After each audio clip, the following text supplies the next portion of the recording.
بسم اللہ الرحمن الرحیم الحمدللہ والصلاة والسلام علی من لا نبی بعد اما بعد. محترم عزت مآب احباب گرامی، ہماری آداب کے حوالے سے گفتگو چل رہی ہے کہ زندگی کے اندر زندگی گزارنے کے سنہری اصول اور قرآن و سنت میں وہ کون سے ایسے آداب ہیں کہ جو زندگی کے ہر شعبے میں ہماری رہنمائی فرماتے ہیں. پچھلی کلاس کے اندر ہم نے کچھ دعاؤں کے حوالے سے گفتگو کی تھی اور آج ہم انشاءاللہ آداب طعام پر گفتگو کریں گے کہ کھانے پینے کے آداب کیا ہونے چاہیے. اللہ تبارک تعالیٰ قرآن مجید کے اندر فرماتے ہیں وَإِن تَعُدُّوا نِعْمَتَ کہ اگر تم اللہ تبارک تعالیٰ کی نعمتوں کو شمار کرنا چاہو تو شمار ہی نہیں کر سکتے. یعنی اتنی زیادہ ہمارے اوپر اللہ کی نعمتیں ہیں. اب ہمیں چاہیے نا کہ جو اللہ تبارک و تعالیٰ نے ہمارے اوپر نعمتیں کی ہیں اس نعمتوں کا شکر بھی ادا ہم کریں. تو نعمتوں کا شکر دو طریقے سے ادا کیا جاتا ہے، ایک تو زبان سے اور ایک بدنی عبادات سے. مثلا اللہ تبارک و تعالیٰ نے یہ جو ہمیں جسم دیا ہے یہ بھی ایک اللہ کی نعمت ہے. اب اس کا شکر کس طرح ادا کرنا ہے؟ اللہ کے آگے عبادت کر کے، اپنے جسم کو تھکا کے اللہ تبارک و تعالیٰ کی اطاعت میں. یہ بھی ایک شکر کی قسم ہے. اور دوسری شکر کی قسم یہ ہے کہ جو ہم زبان سے کہہ دیتے ہیں الحمدللہ، سبحان اللہ والحمدللہ، اللہ کا ذکر کرتے ہیں، یہ بھی اللہ کا ایک شکر ہے. مگر سب سے جو اعلیٰ شکر کی قسم ہے نا وہ یہ ہے کہ اگر اللہ نے آپ کو کوئی نعمت دی ہے، اب آپ اس نعمت کو اس طرح استعمال کرتے ہیں کہ جس طرح محمد رسول اللہ صلی اللہ علیہ وسلم نے ہمیں ایک پیٹرن اور طریقہ بتایا ہے. یہ سب سے بڑا شکر ہے. یعنی آپ کسی عمل کو، آپ کسی نعمت کو اس طرح ادا کریں کہ جس طرح مصطفیٰ علیہ الصلاۃ والسلام نے ہمیں طریقہ بتایا ہے. تو سب سے پہلے تو اللہ تبارک و تعالیٰ قرآن مجید کے اندر فرماتے ہیں یا ایھا الذین آمنوا کلوا من طیبات ما رزقناکم، اے ایمان والو جو ایمان لے کے آئے ہو، تمہارے اوپر حق یہ ہے کہ تم جب بھی کماؤ حلال مال کماؤ اور حلال طریقے سے کھاؤ، حرام طریقے کے جو ذرائع ہیں اس کو چھوڑ دو. اب رسول اللہ صلی اللہ علیہ وسلم نے جب یہ آیت صحابہ کے سامنے تلاوت فرمائی تو پھر رسول اللہ صلی اللہ علیہ وسلم نے ایک آدمی کا ذکر کیا. ثم ذکر الرجل یطیل السفر اشعث اغبر، وہ سفر پہ جا رہا تھا، سفر پہ جاتے جاتے اس کے بال بھی گندے ہو گئے اور جو اس نے جسم کے اوپر کپڑے پہنے تھے وہ بھی گندے ہو گئے. اب جب بیت اللہ پہنچا ہے حج کرنے کے لیے تو آسمان کی طرف دیکھ کے وہ کہہ رہا ہے یا ربی یا ربی، اے میرے رب مجھے معاف کر دے، مجھے معاف کر دے. اوپر سے اللہ تبارک و تعالیٰ فرماتے ہیں اطعمہ حرام و مشربہ حرام و ملبسہ حرام، اس کا کھانا بھی حرام کیا ہے، اس کا پینا بھی حرام کیا ہے، اور اس نے جو لباس پہنا ہوا وہ بھی حرام کیا ہے. فَأَنَّ يُسْتَجَابُ لَكُمْ، میں کیسے اس کی دعا قبول میں کر لوں. یعنی سب سے پہلے تو اللہ تبارک و تعالیٰ نے ہمیں یہ اصول دے دیا کہ کھانے کے آداب بھی ایک اہم چیز ہے، مگر اس سے پہلے جو اہم چیز یہ ہے کہ جو تمہارے پیٹ میں لقمہ جائے وہ حلال طریقے سے کمایا ہوا وہ جائے، حرام طریقے سے کمایا ہوا نہ جائے. رسول اللہ صلی اللہ علیہ وسلم نے یہ پہلا ہمیں اصول بتلایا آداب طعام میں سے. اس کے بعد رسول اللہ صلی اللہ علیہ وسلم نے فرمایا کہ جو پینے کے آلات ہوتے ہیں یا پینے کی اشیاء یا پینے کے جو برتن ہوتے ہیں، کھانے کے جو برتن ہوتے ہیں، نہ تو وہ چاندی کے ہونے چاہیے اور نہ وہ سونے کے ہونے چاہیے. اس سے بھی منع فرما دیا. رسول اللہ صلی اللہ علیہ وسلم کی حدیث ہے، آقا علیہ الصلوۃ والسلام فرماتے ہیں فی الاناء فضۃ او ذہب فانما یجرجر فی بطن نار جہنم، جو بندہ سونے کے برتنوں میں اور چاندی کے برتنوں میں کھاتا ہے وہ ایسے ہی ہے کہ جیسے اپنے پیٹ میں آگ بھر رہا ہے جہنم کی. اب جو عمراء ہیں، جو امیر لوگ ہیں، بعض ایسے بھی ہیں کہ جو چاندی کے پلیٹوں میں کھاتے ہیں، سونے کی پلیٹوں میں بھی کھاتے ہیں. ہم نے کبھی دیکھا نہیں ہے، مشاہدہ نہیں کیا، مگر ایسے کچھ لوگ ہیں امیر جو سونے اور چاندی کی پلیٹوں میں کھانا کھاتے ہیں اور اپنے لیے فخر محسوس کرتے ہیں. مگر پیارے پیغمبر نے 1400 سال پہلے ہمیں یہ تعلیم دے دی ہے فَإِنَّمَا يُجَرْجِرُ فِي بَطْنِ نَارِ جہنم، وہ ایسے ہی ہے کہ جہنم میں پیٹ کی آگ، وہ پیٹ میں جہنم کی آگ بھر رہا ہے. تو اس سے بھی اجتناب کرنا چاہیے. اس لیے رسول اللہ صلی اللہ علیہ وسلم نے کھانے کے حوالے سے سب سے پہلا ادب یہ بتایا ہے کہ جب آپ نے کھانا کھانا ہے تو سب سے پہلے کیا کرنا ہے؟ اللہ کا نام لیا جائے. کیونکہ رسول اللہ صلی اللہ علیہ وسلم نے فرمایا ہر وہ کام کہ جس کے اوپر اللہ کا نام نہ لیا جائے فَهُوَ أَقْطَعُ، وہ بے برکت ہو جاتا ہے، وہ کسی بھی لحاظ سے ہو سکتا ہے۔ اگر آپ پانی پی رہے ہیں، اگر وہاں بھی آپ نے بسم اللہ کا نام نہیں لیا تو بے برکتی، اگر کھانے کے اوپر آپ نے بسم اللہ کا نام نہیں لیا تو بے برکتی، اگر گھر میں داخل ہوتے وقت بسم اللہ کا نام نہیں لیا تو بے برکتی۔ یعنی ہر وہ کام کہ جس کی آپ نے ابتدا کرنی ہے، اچھائی والا کام، اگر اس پہ آپ نے ابتدا اللہ کے نام سے نہیں کی فَهُوَ أَقْطَعُ، تو محمد رسول اللہ فرماتے ہیں وہ بے برکت کام ہو جائے گا، اس میں اللہ کی خیر اور برکت چھین لی جائے گی، اللہ چھین لے گا۔ سب سے پہلے کیا کرنا ہے؟ بسم اللہ پڑھنی ہے، بسم اللہ پڑھنی ہے۔ رسول اللہ صلی اللہ علیہ وسلم نے فرمایا کہ شیطان اپنے جو اس کے چیلے ہوتے ہیں، جو اس کے ساتھی ہوتے ہیں، ان کو یہ کہتا ہے کہ جس گھر کے اندر کوئی آدمی داخل ہو جائے اور پھر وہ بسم اللہ کہہ کے داخل ہو، تو شیطان اپنے ساتھیوں کو کہتا ہے یہاں سے میں بھی نکلتا ہوں اور میرے ساتھ تم بھی نکل جاؤ، ہمارا اس گھر میں کوئی حصہ نہیں ہے۔ کیوں؟ کیونکہ اس نے اللہ کے نام سے ابتدا کر لی ہے۔ اللہ کے نام کی اتنی برکت ہے کہ شیطان بھی گھر سے نکل جاتا ہے اور اس کے جو چیلے ہیں، اس کے جو ساتھی ہیں، وہ بھی بھاگ جاتے ہیں۔ اب رسول اللہ صلی اللہ علیہ وسلم نے فرمایا کہ جب وہ واپس آتا ہے اپنے گھر میں آ کر بسم اللہ پڑھ کر، جب وہ کھانا نوش فرماتا ہے، کھانا کھاتا ہے بسم اللہ پڑھ کر، تو اللہ کے رسول صلی اللہ علیہ وسلم فرماتے ہیں شیطان پھر کہتا ہے اب ہم نے اس کے ساتھ بیٹھ کے کھانا نہیں ہے، یہاں سے نکلو، اس غذا کے اندر ہمارا کوئی حصہ نہیں ہے۔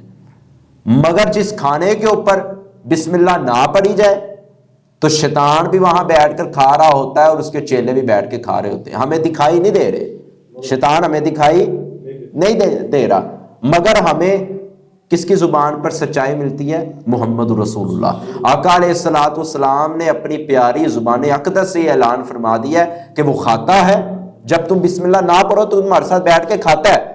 تو اگر ہم شیطان دیکھ بھی لیں، ہمیں اتنا یقین شیطان دیکھنے پہ نہیں ہے جتنا محمد رسول اللہ کی زبان پر ہے۔ اتنا ایمان ہونا چاہیے ہر مسلمان اور مومن کا۔ اب رسول اللہ صلی اللہ علیہ وسلم فرماتے ہیں ایک بندہ ہے بسم اللہ پڑھنی بھول گیا، اب وہ کیا کرے؟ تو ماں جی عائشہ رضی اللہ تعالیٰ عنہ فرماتی ہے جب اس کو یاد آ جائے نا کہ میں نے بسم اللہ نہیں پڑھی تو کیا پڑھے؟ بسم اللہ اولہ و آخرہ۔ کتنی پیاری تعلیم رسول اللہ نے ہمیں دی ہے۔ یہ زندگی کے کچھ ایسے آداب ہوتے ہیں کہ جس سے ہم واقف نہیں ہیں، کیونکہ یہ روزمرہ زندگی میں پیش آنے والے لمحات ہوتے ہیں، مواقع ہوتے ہیں۔ کھانا روزانہ ہی کھاتے ہیں نا، 2 ٹائم 3 ٹائم، تو اگر ہمیں کھانا کھانے کے آداب ہی نہ معلوم ہو تو پھر کیا فائدہ ہمیں مسلمان کہنے کا، مومن کہنے کا، مطیع فرما بردار رسول اللہ صلی اللہ علیہ وسلم کا کہنے کا۔ اللہ کے رسول صلی اللہ علیہ وسلم فرماتے ہیں پہلے بسم اللہ پڑھو، اگر بسم اللہ بھول گئے ہو تو درمیان میں کیا پڑھ لو؟ بسم اللہ اولہ و آخرہ۔ اس کے بعد اللہ کے رسول فرماتے ہیں دوسرا اصول، اذا اراد ان یاکل فغسل یدیہ، کہ جب آپ نے کھانا کھانا بسم اللہ پڑھ کے، بسم اللہ سے پہلے آپ نے اپنے ہاتھوں کو بھی دھونا ہے۔ یہ بھی بڑی ضروری بات ہے۔ اور ایک روایت کے الفاظ ہیں کہ جو بندہ کھانا کھانے سے پہلے اور کھانا کھانے کے بعد بسم اللہ پڑھ لے اور کھانا کھانے سے پہلے ہاتھ دھوئے اور کھانا کھانے کے بعد بھی ہاتھ دھوئے، رسول اللہ صلی اللہ علیہ وسلم فرماتے ہیں فَهُوَ بَرَكَةٌ فِي الطَّعَامِ، اللہ اس کھانے میں برکت ڈال دیتے ہیں، اللہ اس کھانے میں برکت ڈال دیتے ہیں۔ ہاتھوں کو بھی دھونا ہے، یہ بھی رسول اللہ صلی اللہ علیہ وسلم سے ثابت ہے۔ اس کے بعد رسول اللہ صلی اللہ علیہ وسلم سے ایک اور بھی اصول ثابت ہے، یہ بھی ایک کھانے کا ادب ہے کہ جب آپ کے سامنے کھانا پڑا ہوا ہے، 4 بندے ایک پرات پر بیٹھے ہوئے ہیں، اگر بوٹی وہاں آ گئی ہے تو بوٹی کھینچ کے اپنی طرف نہیں کرنی۔ پیغام مصطفیٰ علیہ السلام کا اصول اور ادب یہ ہے کہ اگر 4 بندے بیٹھے ہیں، یہ جتنے بھی بندے بیٹھے ہیں، کل مما یلیک، اپنی جانب سے کھایا جائے۔ صحابی رسول تھے نا ایک، ان کو رسول اللہ نے کیا کہا تھا؟ یا غلام، اے غلام کیا کر، سم اللہ، اللہ کا نام لے، وَقُلْ بِيَمِينِكَ، اور دائیں ہاتھ سے کھا اور اپنی جانب سے کھا۔ کتنی پیاری تعلیم ہے رسول اللہ صلی اللہ علیہ وسلم کی۔ اور آگے رسول اللہ صلی اللہ علیہ وسلم نے فرمایا ہے کہ اپنے دائیں ہاتھ سے بھی کھانا ہے اور اپنی جانب سے بھی کھانا ہے۔ یہ نہیں ہے کہ وہاں سے بھی ہم نے لے لیا لقمہ اور وہاں سے بھی لے لیا، وہاں بڑی بوٹی آئی وہاں ہم نے کھینچ لی، تو یہ مصطفیٰ علیہ السلام کی تعلیم نہیں ہے۔ رسول اللہ صلی اللہ علیہ وسلم نے فرمایا کہ جب دائیں ہاتھ سے کھاؤ اور اپنی جانب سے کھاؤ۔ اس کے بعد رسول اللہ صلی اللہ علیہ وسلم نے فرمایا کہ آپ جب دائیں ہاتھ سے کھا رہے ہوگے تو اللہ تبارک و تعالیٰ کی طرف سے رحمت اور برکات کی نزول بھی ہوگا۔ ایک شخص تھا نا جس کو رسول اللہ صلی اللہ علیہ وسلم نے کہا کہ دائیں ہاتھ سے کھا، وہ بائیں ہاتھ سے کھا رہا تھا۔ رسول اللہ نے کیا کہا؟ دائیں ہاتھ سے کھا، وہ بائیں ہاتھ سے کھا رہا تھا۔ تو آگے سے اس نے بھلا کیا کہا؟ اس نے کہا میں نہیں کھا سکتا دائیں ہاتھ سے۔ مصطفیٰ کی بات کو ٹھکرا دیا، حالانکہ ٹھیک تھا، درست تھا، صحت مند تھا، کوئی اس کو پریشانی نہیں تھی، بس ویسے ہی عادت تھی، عادت سے مجبور تھا، عادت تھی اس کی۔ مگر رسول اللہ صلی اللہ علیہ وسلم نے کیا کہا؟ بھائی دائیں ہاتھ سے کھا۔ بائیں ہاتھ سے کھا رہا تھا، اس نے کہا میرے میں طاقت نہیں ہے کہ میں دائیں ہاتھ سے کھاؤں۔ آپ نے فرمایا جب تک تو زندہ رہے تیرے میں طاقت آئے ہی نہ۔ اور صحابی رسول فرماتے ہیں میں رسول اللہ کے پاس بیٹھا یہ الفاظ سن رہا تھا، رسول اللہ تو اس دنیا سے چلے گئے مگر اس کی زندگی تک میں زندہ رہا، میں نے کبھی نہیں دیکھا کہ اس نے دائیں ہاتھ سے کھایا ہو۔ کیوں؟ اس نے مصطفیٰ کی بات کو ٹھکرا دیا تھا۔ تو اس لیے رسول اللہ صلی اللہ علیہ وسلم نے فرمایا کھانا کھانے کے بعد، کھانا کھانے وقت یہ بھی ہونا چاہیے کہ بیٹھنے کا طریقہ بھی ملحوظ خاطر ہمیں رکھنا چاہیے۔ کوئی چونکڑی مار کے کھا رہا ہے، کوئی ٹیک لگا کے کھا رہا ہے، کوئی تکیے پہ ٹیک لگا کے کھا رہا ہے، تو یہ بھی تعلیم مصطفیٰ علیہ السلام کی نہیں ہے۔ رسول اللہ صلی اللہ علیہ وسلم نے ٹیک لگا کے کھانے سے منع فرمایا ہے۔ دیوار کے ساتھ ٹیک ہو، تکیے کے ساتھ ٹیک ہو، چارپائی کے ساتھ ٹیک ہو یا ستون کے ساتھ ٹیک ہو، کسی بھی قسم کے ساتھ ٹیک ہو تو یہ منع ہے۔ رسول اللہ صلی اللہ علیہ وسلم کس طرح کھانا کھایا کرتے تھے؟ دو زن ہو کے۔ ایک صحابی رسول، ایک اعرابی رسول اللہ صلی اللہ علیہ وسلم کے پاس آیا اور اس نے کہا اللہ کے رسول آپ اس طرح بیٹھ کے کھانا کھا رہے ہیں، دو زن ہو کے بیٹھ کے کھانا کھا رہے ہیں۔ فرمایا میرے پروردگار نے مجھے یہی حکم دیا اور اللہ کو پسند بھی یہ ہے کہ بندہ عاجز اور انکساری کے ساتھ بیٹھے۔ میں متکبر اور جابر شخصوں کی طرح بیٹھ کے کھانا نہیں کھاتا۔ اس لیے رسول اللہ صلی اللہ علیہ وسلم نے یہ بھی فرمایا ہے کہ 3 انگلیوں سے کھانا کھایا جائے، یہ والی 3 انگلیاں۔ سنت آپ کی یہ تھی، مگر آپ تو ہم پورا بک بھرتے ہیں نا، ٹھیک ہے، مگر سنت جو ہے رسول اللہ صلی اللہ علیہ وسلم کی وہ یہ ہے کہ 3 انگلیوں کے ساتھ آپ صلی اللہ علیہ وسلم کھانا کھایا کرتے تھے۔ اور اس کے بعد کھانا کھا کے رسول اللہ صلی اللہ علیہ وسلم ہاتھوں کو دھویا نہیں کرتے تھے۔ اگر وضو کرنا ہے تو پھر آپ ظاہر بات ہے پھر تو دھونے ہیں، مگر رسول اللہ صلی اللہ علیہ وسلم بعد ہمارے جو احباب ہیں وہ اس طرح کرتے ہیں کہ کھانا کھا لیتے ہیں شوربے والا یا جو بھی ہو کھانا، اس کے بعد ہاتھ دھونے بیٹھ جاتے ہیں۔ مگر سنت طریقہ یہ ہے ہاتھ بعد میں دھوئیں، مگر سب سے پہلا کام کیا کریں؟ اپنے ہاتھوں کو چار لیں۔ اب ایک حدیث میں آتا ہے رسول اللہ صلی اللہ علیہ وسلم نے فرمایا کہ جب تم کھانا کھا کے فارغ ہو جاؤ اس کے بعد حتی یلعقہا او یلعقہا، یا چاٹ لو یا پھر کسی سے چٹوا لو۔ اب کسی سے کیا چٹوانا ہے؟ مثال کے طور پہ اب خود چاٹنا ہے یا تو اپنی بیوی کو کہنا میری انگلیاں چاٹ لو، مگر آج معاشرے میں اس طرح کام نہیں ہے۔ مگر رسول اللہ صلی اللہ علیہ وسلم کے زمانے میں کام تھا۔ ماں جی عائشہ رضی اللہ تعالیٰ نے فرماتی ہے میرا اور محمد رسول اللہ کا اس قدر پیار تھا کہ جس بوٹی پر آپ اپنی زبان رکھ کر اس کو نوچتے تھے، میں وہی بوٹی کا جو اعضاء ہوتا تھا وہیں زبان رکھ کے میں اس کو نوچتی تھی۔ اور رسول اللہ صلی اللہ علیہ وسلم ایک دن ماں جی عائشہ نے پانی پیا اور جہاں سے منہ رکھ کے پانی پیا، رسول اللہ صلی اللہ علیہ وسلم کو جب پیش کیا رسول اللہ نے کہا عائشہ کہاں منہ رکھ کے پانی پیا تھا؟ ماں جی عائشہ نے فرمایا یہاں، تو وہاں ہی رسول اللہ صلی اللہ علیہ وسلم نے منہ رکھ کے پانی پیا۔ یہ پیار اور محبت ہے، اللہ کے رسول صلی اللہ علیہ وسلم نے اس سے پیار بھی بانٹا جاتا ہے اور اخوت بھی بڑھتی ہے اور بھائی چارہ بھی بڑھتا ہے۔ اور اسی طرح رسول اللہ صلی اللہ علیہ وسلم نے فرمایا کہ اگر کوئی کھانے کی چیز زمین پر گر جائے، مثال کے طور پہ تو دسترخوان بچھانا چاہیے، اگر دسترخوان آپ نے بچھایا ہے اور زمین پر گر گئی ہے کوئی چیز تو اللہ کے رسول کی تعلیم یہ ہے کہ اس کو پکڑو اور بسم اللہ پڑھ کے کھا لو، بسم اللہ پڑھ کر کھا لو۔ ایک صحابی رسول کی ایک صحابی نے دعوت کی، وہ وہاں چلے گئے، باقی صحابہ بھی موجود تھے اور وہاں کا بادشاہ بھی موجود تھا۔ اس نے صحابہ کی دعوت کی بڑی اعلیٰ قسم کی، صحابہ کرام بیٹھ کے، اب ایک صحابی سے لقمہ نیچے گر گیا، تو انہوں نے کیا کیا؟ لقمے کو اٹھایا، ابھی اٹھانے ہی وہ لگے ہیں تو ساتھ والے صحابی نے ان کا ہاتھ پکڑ لیا۔ اس نے کہا ہم امراء کے پاس آئے ہیں، وزراء کے پاس آئے ہیں، مشیروں کے پاس آئے ہیں، امیروں کے پاس آئے ہیں، بادشاہ کے پاس آئے ہیں، یہ وقت کا بادشاہ ہے، اس کے سامنے یہ کام کریں گے تو یہ تو ہمیں کیا سمجھے گا کہ کیسے بےہودگی والی حرکتیں کر رہے ہیں۔ فرمایا میں اگر امراء کے پاس ہوں یا مشیروں کے پاس ہوں یا وزراء کے پاس ہوں، میرے کانوں میں محمد رسول اللہ کا فرمان گردش کر رہا ہے، میں وزراء کی بات کو ٹھکراتا ہوں اور محمد کی بات کو سینے سے لگاتا ہوں۔ آقا علیہ السلام کی کیا بات ہے کہ زمین پر اگر کوئی لقمہ گر جاتا ہے، صحابہ اٹھاؤ اور بسم اللہ پڑھ کے کھا لو۔ انہوں نے اٹھایا اور بسم اللہ پڑھ کے کھا لی۔ وعلیکم السلام۔ انہوں نے اٹھایا اور بسم اللہ پڑھ کے کھا لیا۔ یہ کتنی پیاری تعلیم ہے۔ مگر آج ہم جب ہوٹلوں پہ جاتے ہیں، ہوٹلوں میں زمین پہ گرنا یہ تو بڑی دور کی بات ہے، ہمارے سامنے جو ٹیبل پیش کیا رہتا ہے کھانے کا، ہم جب اس پہ بیٹھ کے کھانا کھا رہے ہوتے ہیں، آگے کھانا پڑا ہوتا ہے، ہماری جو پلیٹ سے اگر باہر کھانا چلے جائے، یہ بڑے بڑے ہوٹلوں کی ریسٹورینٹوں کی میں بات کر رہا ہوں، اگر وہاں سے کھانا گر جائے، زمین پہ نہیں ٹیبل پہ، یہ ٹیبل ہے آگے پلیٹ ہے، پلیٹ کھانا کھا رہے ہیں، پلیٹ سے باہر اگر کھانا گر جائے تو ہم اٹھاتے وقت اپنی توہین سمجھتے ہیں۔ ہم اٹھاتے وقت اپنی توہین سمجھتے ہیں۔ کیوں؟ ہم سمجھتے ہیں نہیں بھائی سارے امیر لوگ بیٹھے ہوئے ہیں، دیکھنے والے مجھے دیکھ رہے ہیں، کیا سوچیں گے؟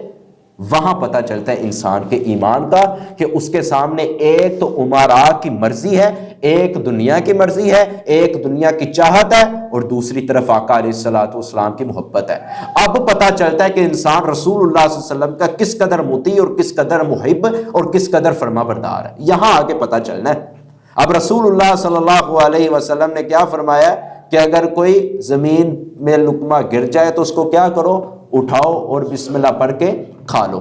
اسی طرح اللہ کے رسول صلی اللہ علیہ وسلم نے ایک ہمیں تعلیم یہ بھی بتائی ہے کہ پانی پیتے وقت بعض اوقات مشروب کے اندر وہ مکھی بھی گر جاتی ہے یا مچھر بھی گر جاتا ہے۔ اللہ کے رسول صلی اللہ علیہ وسلم نے فرمایا اگر آپ کے مشروب کے اندر مکھی گر جائے تو اس کو کیا کرنا ہے؟ ہمارے کچھ ہوتے ہیں نا وہ ایسے نکال کے پھینک دیتے ہیں، نہیں، سب سے پہلے آپ نے بتایا کیا ہے۔ ہم طرح طرح کے ایپ نکالتے ہیں، مگر آقا علیہ الصلوۃ والسلام کا اگر کلمہ پڑھا ہے تو پھر محمد رسول اللہ کا فرمان بھی سنو۔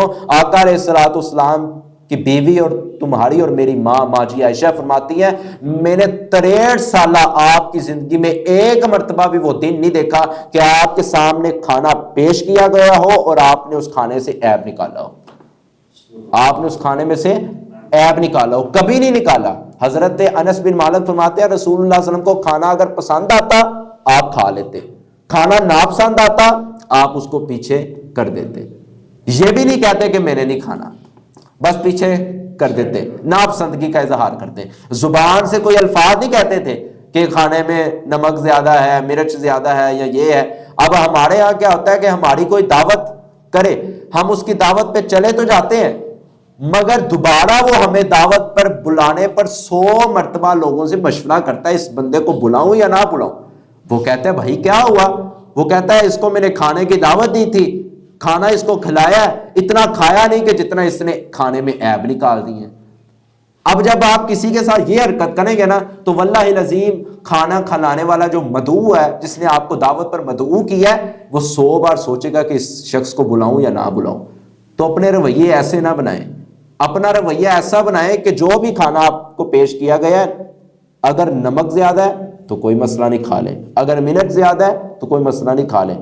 اگر آپ نے اللہ کی رضا کے لیے، یہ بھی ایک بہت بڑی بات ہے، اگر آپ نے اللہ کی رضا کے لیے، حالانکہ کھانا آپ کو ذرا بھی پسند نہیں آیا کہ جس نے آپ کی دعوت کی تھی اس کا کھانا آپ کو ذرا بھی پسند نہیں آیا، مگر اللہ کی رضا حاصل کرنے کے لیے اگر آپ نے ناپسندگی کے باوجود اس کا کھانا کھا لیا تو واللہ العظیم اللہ تبارک و تعالیٰ آپ کو اجر عطا فرمائیں گے۔ کیوں؟